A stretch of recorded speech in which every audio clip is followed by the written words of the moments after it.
이번 시간은 우리가 독도와 간도, 그 다음에 이제 항일의병전쟁에 대해서 이제 확인을 해볼 건데요. 먼저 독도와 간도에 대해서 확인할 건데, 이 독도와 간도 지역 같은 경우에는 옛날부터 이제 우리 땅이었다라는 거야. 근데 이제 독도 같은 경우는 일본과 간도 지역 같은 경우에는 중국과의 어떤 영토 분쟁이 있다라는 건데요. 이제 그런 이제 역사적인 어떤 내용에 대해서 우리가 이제 확인을 해볼게요. 자, 독도가 이제 누구 땅이냐라고 했을 때 우리 국민들은 기본적으로 다 우리 땅이다라고 이제 이야기하잖아요. 자, 그러면은 이 독도가 그럼 언제부터 이제 우리 땅이었냐라고 했을 때, 자, 독도가 언제부터 우리 땅이었냐면 우리가 이제 삼국시대부터 우리 땅이었다라는 거예요. 자, 삼국시대에 이제 보면 우리가 2학년 때 이제 배운 내용이었어요. 자, 신라, 자, 지증왕, 13년, 지증왕 13년에 이제 우상국을 이제 복속했다 이런 내용이 나오는데요. 자, 이 지증왕 13년 같은 경우에는 이제 512년이고 6세기죠, 6세기. 자, 이때 자, 우산국을 복속시켰다 라는 거예요. 자, 참고로 이 우산국이라고 이제 이야기하는 이제 지역은요, 어디냐면요, 울릉도 지역이에요. 그러니까 울릉도와 이제 그 외에 이제 부속 섬, 울릉도, 그 다음에 울릉도 그 주변, 그 이제 섬 일대를 이야기하는 거예요. 그래서, 이때부터 이제, 울릉도와 그 옆에 있는 독도, 이렇게 해가지고, 우리가, 신라가, 차지하고 있었다, 라고 이제 볼 수가 있고요.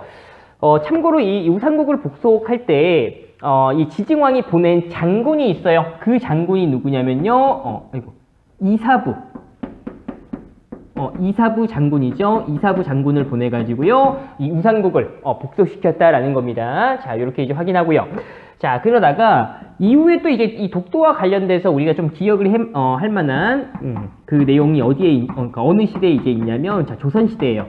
자, 그렇다고 해서 막 이전에 막 고려 시대 이럴 때 독도와 관련된 자료가 없는 건 아니에요. 그러니까 우리가 좀 이제 확인해봐야 될 그 자료가 지금 이제 조선 시대에 와서 있는데, 우리 조선 이제 숙종 때 보면은, 자, 이 동해 바다에 이제 어부 중에서, 자, 안용복이라는 인물이 있었어요.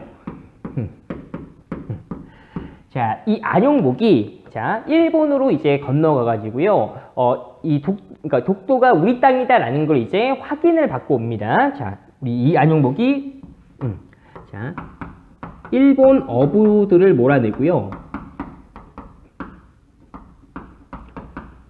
몰아내고, 독도가 우리 영토임을 확인했다.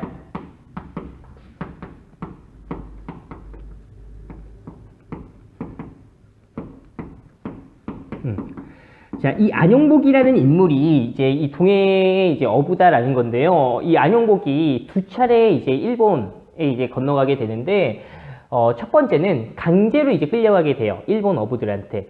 자, 우리가 울릉도 독도 지역 같은 경우에는요, 이제 차가운 바닷물과 따뜻한 바닷물이 만나는, 이제 지역이라서, 우리가 흔히 이제 조경수역이라고 해가지고요, 여러 이제 다양한 어종들이 이제 풍부한 지역이다라는 거예요. 그러니까 물고기들이 많이 잘 잡힌다라는 겁니다. 그러니까 일본 어부들도요, 이 울릉도 독도 지역으로 와가지고요, 이제 불법적으로 어업 활동을 했다라는 거야. 자, 이거에 대해서 이제 이 안용복이 이제 일본 사람들한테 막 항의를 했다라는 거예요. 그러니까 일본 어부들이 이 안용복을 잡아간 거예요. 자, 이 안용복이 이제 잡혀간 다음에 거기에서 오히려 떳떳하게 얘기하는 거야. 독도 요 일대, 우리나라 땅인데, 우리 조선 땅인데, 왜 일본 어부들이 와가지고 이렇게 어업 활동하냐, 너네들이 잘못됐다. 이렇게 이제 이야기하는 거예요. 결국에는 당시 이제 일본, 이제 지방관이 일본 정부한테 이제 물어봤어요. 지금 이 독도가 이 조선 땅이라고 이제 이야기하는데 이거 맞냐라고 이제 정부한테 물어봤단 말이야. 일본 정부한테. 근데 이 일본 정부에 이제 답변이 왔어.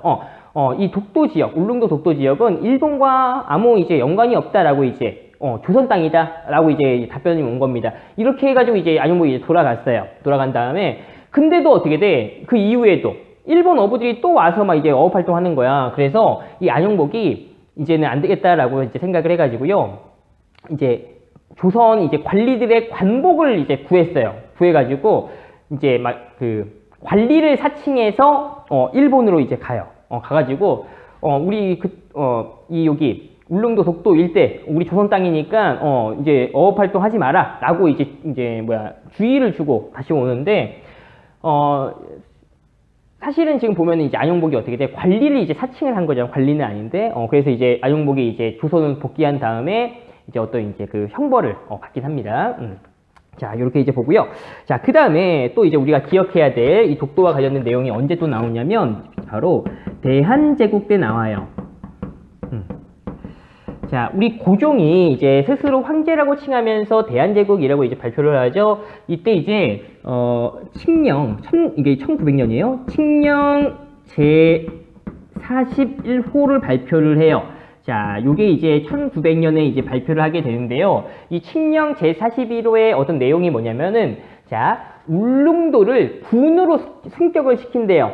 지방 행정 단위에서 좀 높이는 거야. 높이고 그 옆에 있는 우리 이제 석도를 관할하게 한다라고 이제 이야기해요. 이 석도가 바로 이제 독도를 이야기하는 거야. 그래서 결국에는 이 대한제국 때 이 고종도 이렇게 칙령을 이렇게 명령을 이제 발표하면서 이 독도가 우리 땅임을 이제 이미 이제 행정구역으로 확인하고 있었다라는 걸 알 수가 있죠. 자, 이게 이제 언제냐면요. 10월 25일 날 발표를 했대요. 그래서 이 10월 25일 요 독도의 날, 그러니까 이 칙령 제41호를 발표했던 이 10월 25일이 지금 현재 우리의 이제 독도의 날인 거예요.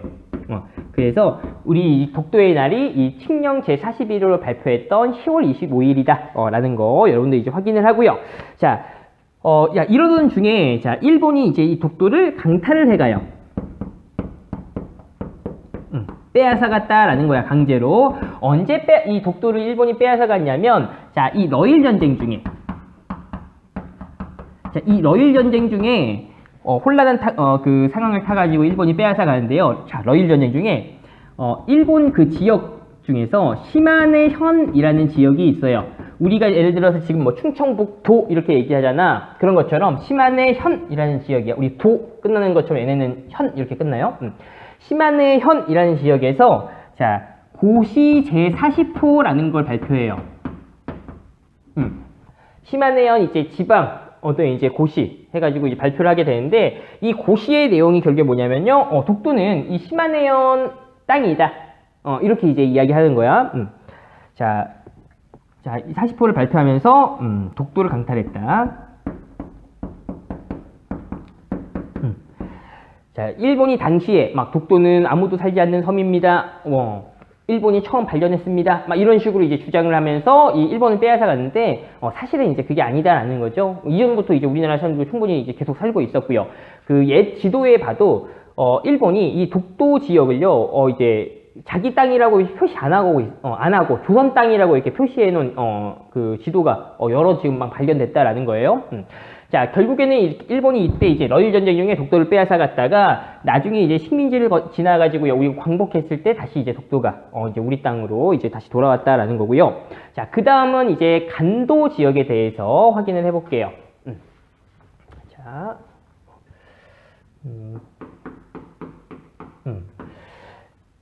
우리 일단 이 간도 지역의 어떤 이제 위치가 어디냐 한번 볼게요.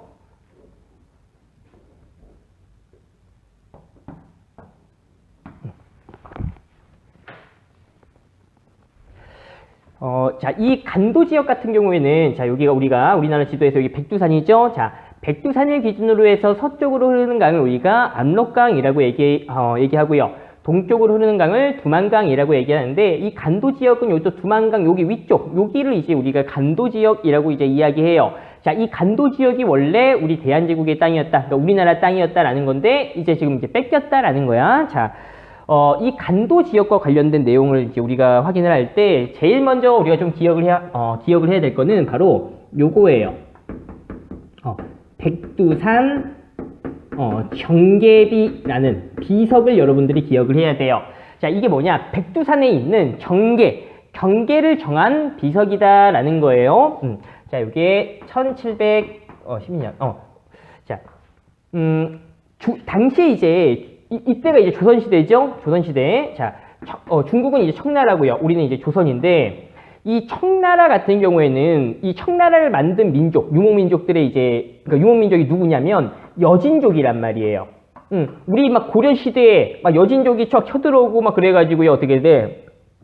우리가 이제 이거 정벌하겠다라고 하면서 막 윤관이라는 사람이 막 별무반을 편성해서 이 여진족의 근거지를 공격해서 뭐 동북구성을 만들었다, 뭐 세웠다, 막 이러한 내용들을 우리가 고려시대에 배웠어요. 그 여진족이 어떻게 돼? 지금 이제 이때 와가지고요, 그 청나라를 이제 중국을 장악하고 청나라를 세웠다라는 거지. 자, 이 청나라를 세운 여진족, 다른 말로 뭐 말갈족이라고도 얘기하는데, 아니 만주족. 자, 이 여진족이 어떻게 돼?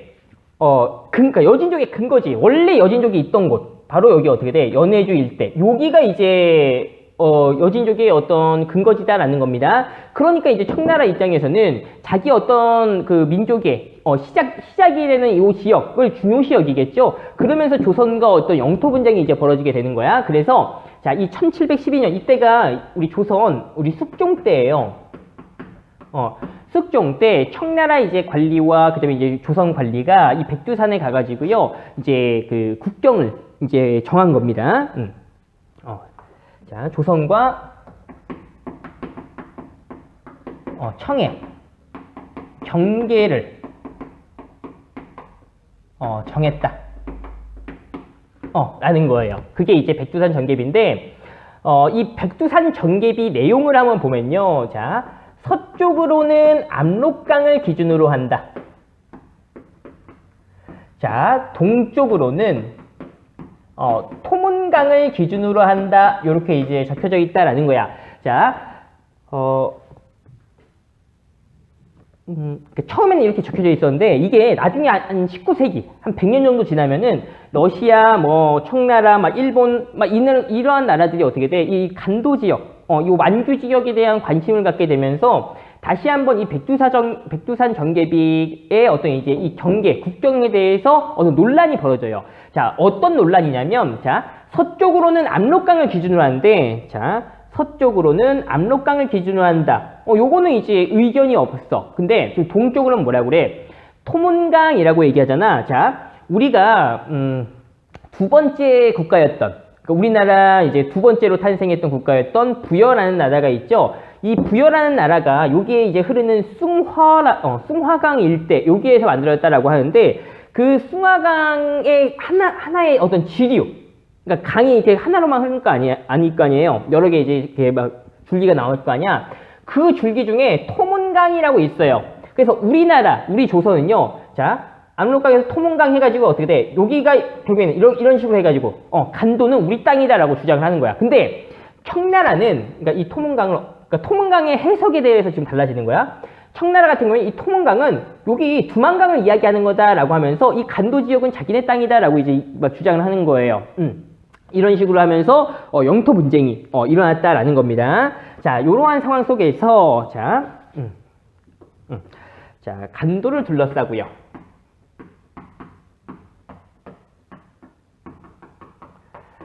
갈등이 벌어지게 되는데요. 자, 요 내용은 여기 지도는 좀 지워 볼게요. 간도의 위치 여러분들 확인했죠? 그 다음에 이제 영토 분쟁 하는 그 이제 이 토문강의 해석을 둘러싼 내용들 이런 거 확인했죠? 우리 조선은 이 토문강이 숭화강의 한 지류다. 결국에는 간도는 우리 땅이다라고 주장을 하는 거고요. 중국 같은 경우에 이 토문강이 두만강이다라고 하면서 이 간도 지역은 청나라 땅이다 이렇게 주장하는 거라고요. 자, 간도 둘러싼 갈등 한번 보면은 자 19세기 이후에 우리 조선 사람들이 이 간도 지역으로 이주를 많이 합니다.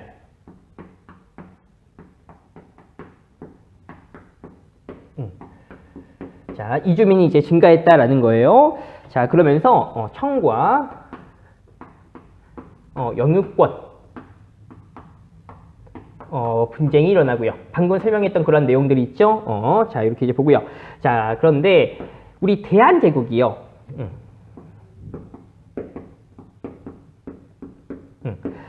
자, 대한제국이 이 간도 지역을 간도 지역을요 함경도의 행정구역으로 편입시켰다라는 거야.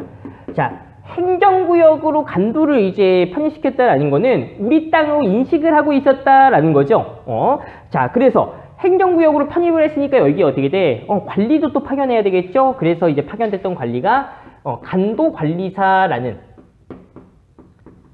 라는 이제 관리를 파견을 하게 되고요. 이 간도관리사로 파견됐던 사람의 이름, 그 사람이 누구냐면 이범윤이라는 사람이에요. 자, 그래서 여러분들 뭐 간도관리사, 이범윤 이런 이제 그 명칭도 좀 기억을 해주세요. 막 보기로 좀 등장하는 그런 이제 부분이니까 기억을 하고요. 요때가 이제 1903년 정도 됩니다. 이렇게 이제 보고요. 자, 대한제국에서는 이 간도를 이제 우리나라 땅으로 인식을 하고 있었다라는 거야. 자, 그런데 자, 1909년에 조약을 하나 맺게 돼요. 우리가 청과. 자, 그 조약이 뭐냐면 간도협약이라는 조약을 맺게 되는데요. 자, 이 간도협약이 1909년에 맺어졌대요. 자, 우리가 지난 시간에 일제의 어떤 이제 그 국권 침탈 과정에 대해서 확인을 했었는데, 그때 우리가 1905년에 일본이 그러니까 우리와 일본이 맺은 조약이 있어요. 바로 을사조약, 을사늑약, 제2차 한일협약. 이 을사조약의 어떤 내용, 핵심적인 내용이 뭐였어요? 외교권을 이제 강탈당했다라는 거죠. 자, 그래서 어떻게 돼? 외국과 어떤 조약 맺을 때, 우리나라 대신에 일본이 이제 대신 가서 조약을 맺는다라는 거지. 자, 지금 연도가 언제야? 1909년. 우리가 식민지가 되기 딱 1년 전, 그 정도다라는 거지. 그러니까 이때 우리가 청과 조약을 맺었대요. 간도협약을. 그럼 우리가 직접 맺은 게 아니라 누가 대신 맺어준 거야? 그렇지. 일본이 이제 대신 맺었다라는 거죠. 자, 일본에 유리하니까 이렇게 조약 맺었겠지? 자, 보면은 이 간도 협약의 이제 내용이 자 뭐냐면 자 일본이요 만주 지역에 자 철도 부설권을요 얻기 위해서요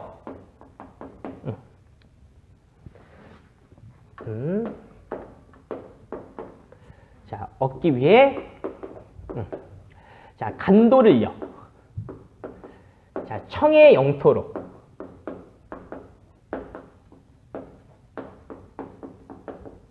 인정을 했다라는 거야. 자, 일본이 이제 이 간도 지역을요, 자, 이 만주 지역의 철도 부설권을 얻기 위해서, 청의 영토로, 간도 지역 청 주는 대신에 여기 만주 지역, 그 철도 만드는 거 우리 일본한테 줘라 라고 하는 거예요. 자, 이렇게 해서 이제 간도 지역이 중국으로 다시 이제 넘어가게 됐다라는 거야. 그러면서 이게 어떻게 돼? 원래는 광복한 이후에 우리가 받아야 되는 게 정상인데, 지금도 이제 못 받고 있죠. 그러니까 이미 한 100여 년, 지났다라는 거지. 그래서 실질적으로는 우리가 이 간도 지역을 다시 이제, 받기는 이제 어렵고요. 이 간도 지역이 원래 이제 우리 땅이었다라는 거, 그거는 이제 여러분들, 기억을 해야 됩니다. 간도 지역을, 넘겨준 게, 우리가 맺은 게 아니라 일본이 이제 맺은 거죠. 그렇게 이제 보고요. 자, 그 다음에, 여기 자리가 좀 좁아서 여기 왼쪽으로 잠깐 와볼게요. 한 줄만 더. 자, 지금 이제 백두산 정계비라고 있을 거 아니야. 이 그러니까 서쪽으로는 압록강, 동쪽으로는 토문강, 이 백두산 정계비 있죠? 이 백두산 정계비가, 자, 만주 사변 때, 없어져요.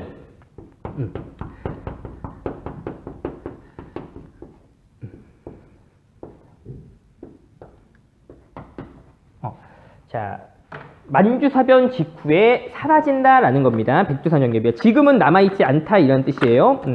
이 만주사변이라고 이야기하는 거는 일본이 이제 만주 지역을요 공격해서 장악한 그 사건인데 희한하게 이제 만주사변 직후에 이 백두산 정계비가 사라졌다라는 겁니다. 다음으로 우리가 이제 항일의병에 대해서 이제 확인해 볼게요. 자, 이 항일의병 같은 경우에는 우리가 표로 정리를 해서 확인할 건데, 먼저 이제 원인과 그다음에 이제 그에 대한 특징, 그다음에 이제 대표적인 의병장들이 누가 있는지 그렇게 이제 확인할 거고요. 일단 우리가 이 항일의병 하면 크게 이제 세 개의 이제 의병으로 나누어져 있습니다. 첫 번째는요, 우리 을미의병.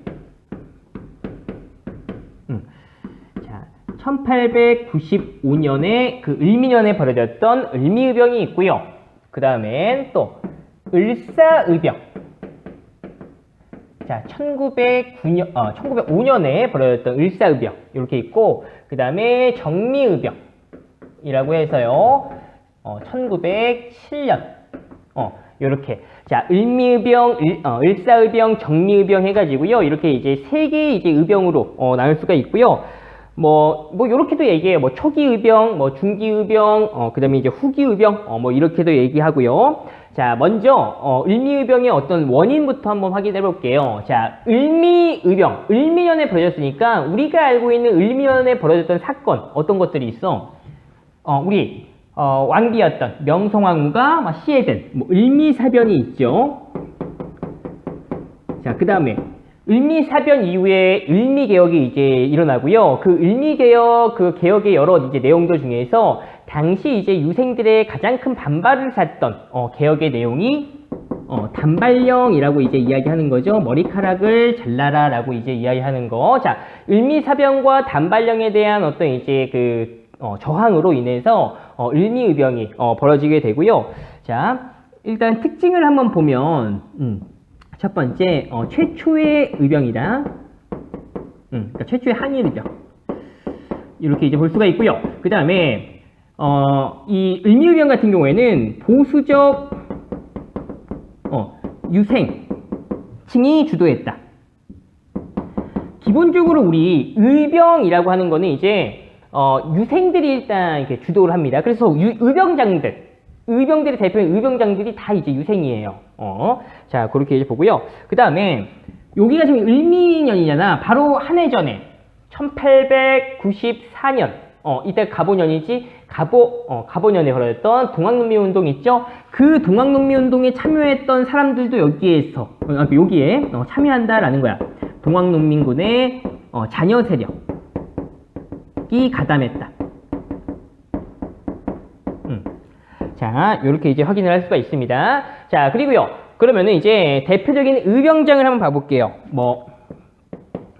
유인석, 이소은, 이렇게 해가지고요. 이러한 이제 의병장들이 있었다, 라는 거 확인합니다. 자, 그 다음에 두 번째, 을사의병에 대해서 확인해 볼게요. 자, 지금 을사년, 1905년이고요. 요 1905년 을사년과 우리가 또 이제 그 배웠던 것 내용 중에서 을사년과 관련되는 게 뭐야? 우리나라 외교권을 강탈당했던 을사조약, 다른 말로 을사늑약, 제2차 한일협약 이라고도 이야기하죠. 자, 이 을사조약 외교권을 이제 강탈당한 거에 대한 이제 저항으로서 의병이 또 이제 벌어지게 되는데, 자, 요 을사의병의 특징은 자, 일단 기본적으로 유생들이 이 의병을 이제 주도한다라고 얘기했죠. 자, 유생과 자. 이 을사의병 때부터 자, 평민 출신의 의병장들이 등장을 했다라는 게 특징이야. 의병장이 활약했다 라는 거예요. 자, 우리 대표적인 의병장들을 한번 봐볼게요. 민종식이라든지 최익현.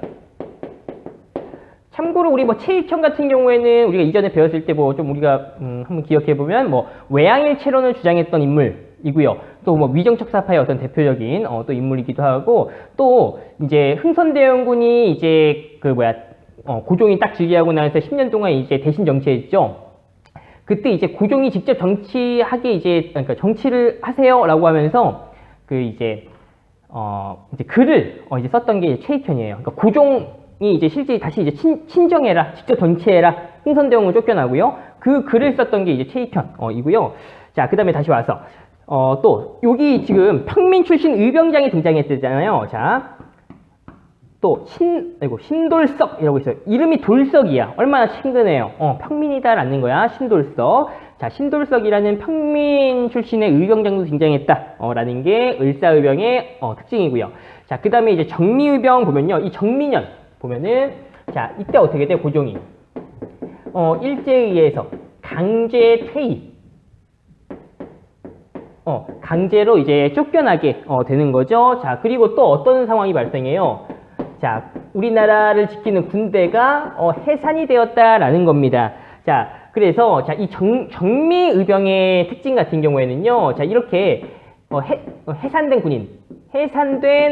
군인들이 의병에 합류한다라는 거야. 자, 그러면서 자, 합류하면서 자, 의병 전쟁으로 발전한다라는 거예요.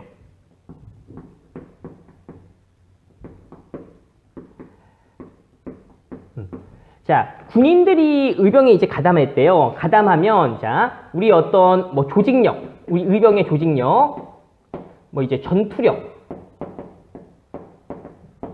이게 어떻게 돼? 향상이 되겠죠? 그러면서 이 의병이 이제 전쟁처럼 이제 규모가 더 커졌다라는 걸 이제 알 수가 있는 겁니다. 그래서 우리가 흔히 이제 정미의병, 이때부터 이제 의병 전쟁, 막 이렇게 이제 불러요. 자, 이렇게 이제 보고요. 자, 그 다음에,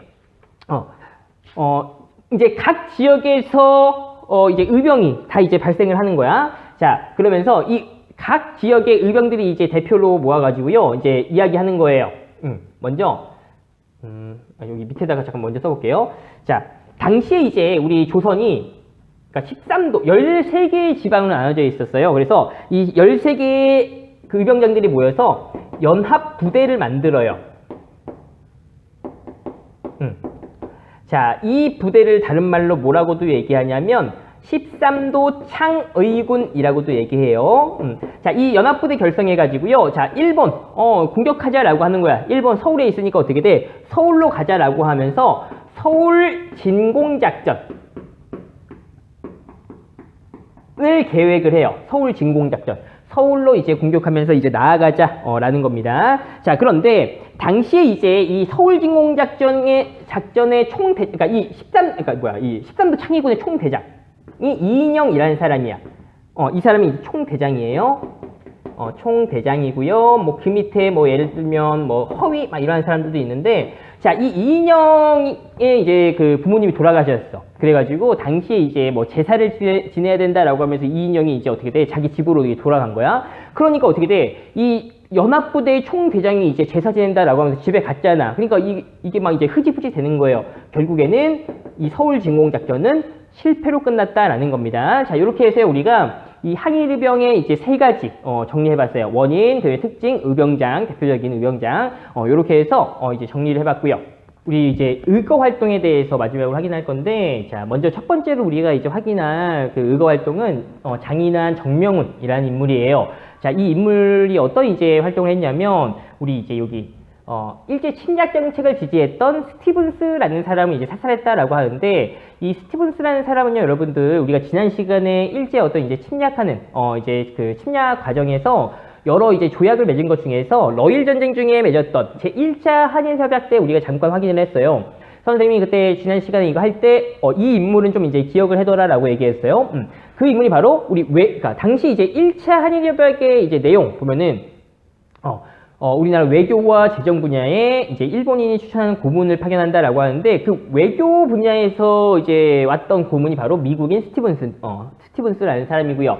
이 스티븐스는 결국엔 이제 친일파야. 그래서 당시 이제 스티븐스가 이 샌프란시스코 항구에 온다라는 소식을 들어가지고요. 이 장인환과 전명훈이 여기에서 스티븐스를 사살하게 되는데, 조금 여러분들 이제 신기한 점은 이 두 사람이 같이 함께 이제 스티븐스 사살 계획을 처음부터 이제 같이 짠 게 아니에요.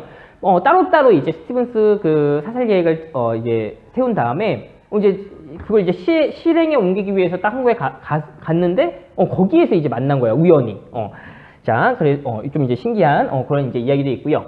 자, 그다음에 이제 안중근 너무나도 유명하죠. 자, 이 안중근은요, 이 중국의 이 하얼빈 그 기차역에서 자, 우리 초대 통감이었던 이토 히로부미를 이제 사살했다라는 거예요. 우리가 을사 조약이 이제 맺어지고 나서 그 핵심 내용이 외교권이 강탈당하고요. 그 다음에 통감부가 설치됐다라는 거죠. 그 일대 통감이 이제 이토 히로부미고요. 결국엔 이 이토 히로부미가 우리나라 어떤 이제 국권을 이제 그러니까 일본이 우리나라 국권을 빼앗는 그런 과정에서 큰 영향을 이제 미친 거죠. 을사조약의 어떤 핵심 인물이기도 하고요. 자, 그래서 이제 안중근이 이토 히로부미를 사살했다. 그거 여러분도 확인하고, 또 이재명이라는 사람은요, 우리가 을사조약 때 우리나라 이제 그 대신들 가운데서 5명이 이제 친일 행위를 결국엔 해가지고요, 을사조약 맺는데 이제 도움을 줬다라는 거죠. 그 사람들이 우리가 을사오적이라고 얘기하는데, 그 을사오적의 대표적인 인물이었던 이완용을 제거하려고 했으나 실패로 끝나고요. 그 다음에 뭐 나인영, 그 다음에 오기호라는 인물이에요. 이 나인영은 다른 말로 나철이라고도 얘기해요. 나인영과 오기호 같은 경우에는 그 을사오적을 암살하겠다라고 하면서 자신회, 다른 말로 오적암살단이라는 이제 오적암살단을 이제 조직을 해가지고요. 조직에서 이제 시행에 좀 이제 옮기기도 했는데, 결국엔 이제 요거는 이제 실패로 끝나게 되고요. 자, 여기에서 이제 우리가 추가적으로 하나 또 확인할 게 있는데요. 이 나인형, 나철이라는 사람이 종교를 하나 만들어요. 그 종교가 뭐냐면 대종교라는 종교인데, 종교니까 어떤 믿는 대상이 있잖아요. 그 믿는 대상이 뭐냐면요. 단군이에요. 단군. 그래서 이 대종교가 여기에서 우리가 또 왜 좀 이렇게 알아두면 좋으냐면요. 우리가 이제 식민지가 되고 나서 1920년대부터, 이제 독립군들이 이제 많이 활약을 하게 되는데요. 그 독립군의 독립군 활동했던 사람들의 대부분이 어디 그 출신이냐면 이 대종교 출신들이 많았다라는 거야. 단군을 믿는 대종교 출신들이 독립군 활동을 많이 했다라는 겁니다. 자, 이렇게 해서 우리가 이제 의거 활동 정리를 해봤어요.